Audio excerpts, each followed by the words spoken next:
Salut les filles, c'est Alain. Est-ce que vous avez de bonnes dents? Et oui, car aujourd'hui, on fait du caramel. Honnêtement, c'est super simple à faire. Pour apporter une touche de craquant et de saveur à un dessert, c'est idéal. Aujourd'hui, on fera un caramel sec. C'est parfait pour tester la solidité de vos dents ou pour faire des jolis décors. Je vous mets la recette de la pâte à choux en description, c'est très simple aussi. Là, on va vraiment se concentrer sur le caramel. Je vais vraiment vous montrer qu'avec deux produits simples, on peut obtenir quelque chose d'absolument superbe. Pour faire 75 g de caramel sec, il nous faut 75 g de sucre et quelques gouttes de jus de citron. C'est très très important, on verra ça. Alors le caramel c'est formidable, il n'y a quasiment rien à faire pour réussir.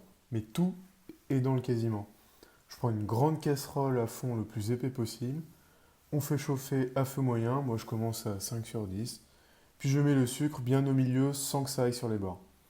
Et là, on ne touche plus à rien, on attend tout simplement. Voilà, le sucre commence à fondre, je vais ajouter le jus de citron. Sans jus de citron, ça marche aussi, mais c'est pas recommandé, sauf pour les nougatines par exemple. Avec le jus de citron, le caramel sera plus fluide à chaud et nettement plus facile à manipuler. Regardez les bulles là, c'est la caramélisation qui s'accélère grâce à l'acidité. Là, on a de la couleur, le caramel est en train de se former. On ne touche toujours à rien dans la casserole.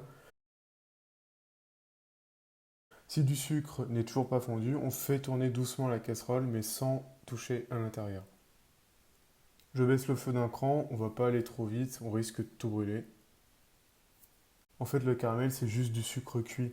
C'est la cuisson qui le fait changer de couleur et d'odeur. Plus il sera cuit, plus il sera foncé, amer et fort en goût. Alors on prend son temps, on va bien le laisser cuire.